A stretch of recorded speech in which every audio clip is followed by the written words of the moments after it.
when did you doing the film industry, being a barber for people, when did it really take off? And who was the first name where you were like, oh, I'm on now? So that's funny you say. So I started cutting hair in 1990, spring 1990. So it's been 36 years. Wow. And so in 96 I stopped because I was more focused on producing.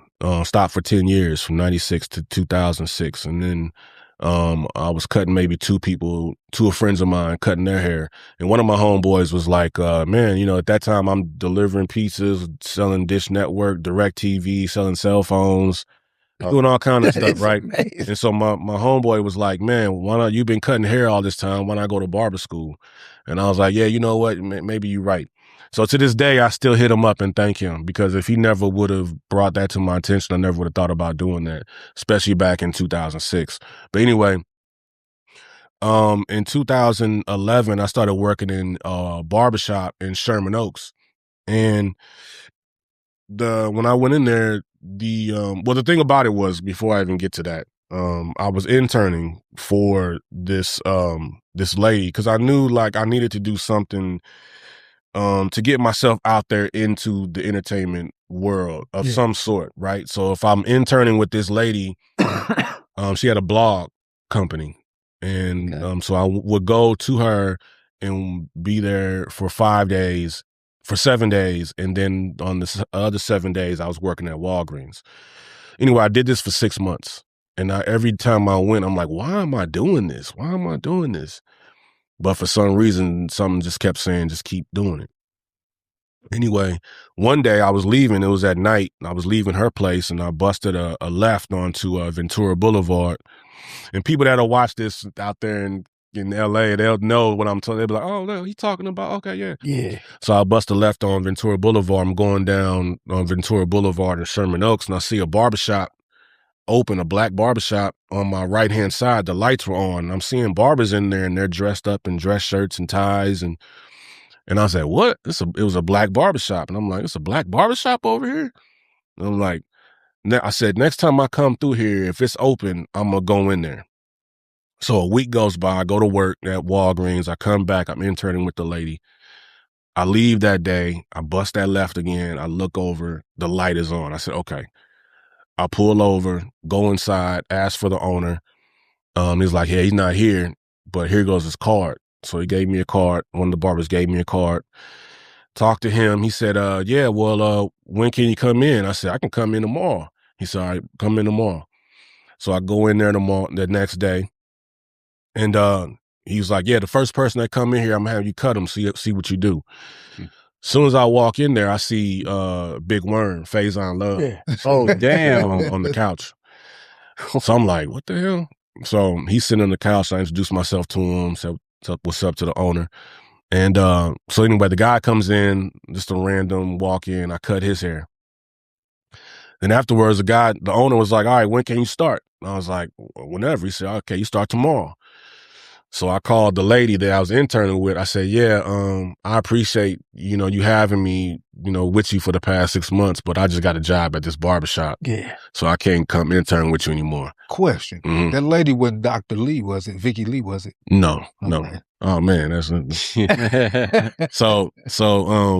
she passed away. Oh. Yeah, she passed. But so um the next day she was like, you know what? She's like, usually you have to give like a 30-day notice to stop interning with me, but because I like you, I'll let you go ahead and go. So the next day I go in, and when I go in there, the other barbers in there, keep in mind, everybody's wearing dress shirts, ties, haircuts of $30.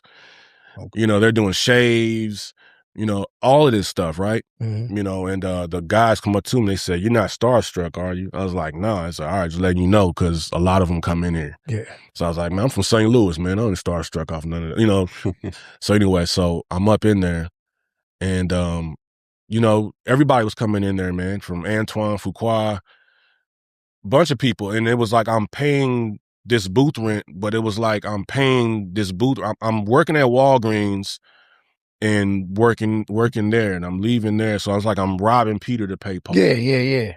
But I'm doing that because I'm feeling like, like when you pay to go to a panel to see people speak on a panel. I feel like I was paying weekly to get people in my chair that could possibly change your my life. Yeah. So I did that for 6 months, just kind of pushing through. And then one day, the owner of the shop says, hey, Skip, Blair Underwood's coming in at 5:30 and you cutting him. I said, okay. So then, boom, 5:30, Blair comes in. He's like, yeah, I'm here for Skip. I said, I'm at my station. I'm like, yeah, I'm over here. And he walks up to me, he says, you Skip? And I said, yeah, we dap up. I started cutting his hair from that day forward. Now, keep in mind, this is the guy I remember from Crush Groove.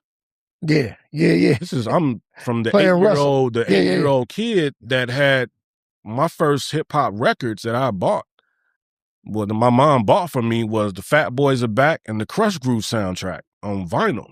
Yeah. So here, and as a kid, I'm looking at the front cover and seeing Fat Boys, Sheila E., Run DMC, Curtis Blow. Who else was on that front cover? Fat Boys, whatever. But I'm like, but who is it? Curtis Blow. But I'm like, but who is this dude in the middle? And then I flipped the back and I'm reading starring Blair Underwood. So here it is, this guy that I saw as a kid, he's sitting in my chair and I'm cutting his hair.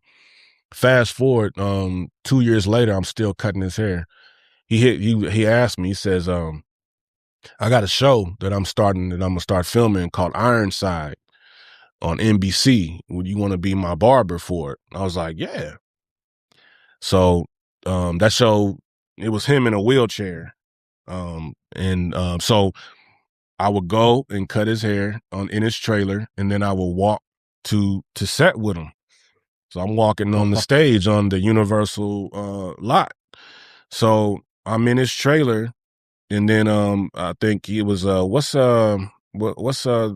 Diamond Phillips was there. So it was me. So it's him, me in the middle, and Lou Diamond Phillips, and I'm walking with them to the stage, and I'm just thinking like, man, what's going on here? Yes, sir. So this black lady, she comes up and talks to Blair, and she looks at me and she's like, you ever thought about joining the union? And I was like, the union, what's that? She's like, the hair and makeup union. I was like, yeah, where do I sign up? She's like, no, it doesn't work like that. She's like, you need to go back. You have a hairstylist license, Cosmo license? I was like, no. She said, you need to get that. So by me going to set and being Blair's personal barber on set, I was able to have conversations and talk with a lot of people and kind of gain some awareness of what this union is, this hair and makeup union. And so yeah, when people ask me that question, Blair Underwood is who introduced me to the TV and film world, because when the show finally aired and me being out there, and when I announced it on Facebook or whatever, people would be like, oh, I saw the show. And so it was like now my work was being seen by people that I know back here in St. Louis, and that felt good. And I was like, oh, hold on a minute. I think I like this, It felt like producing. It felt like hearing a song that I did on the radio or hear a song and I hear it in the club. It was that same type of feeling.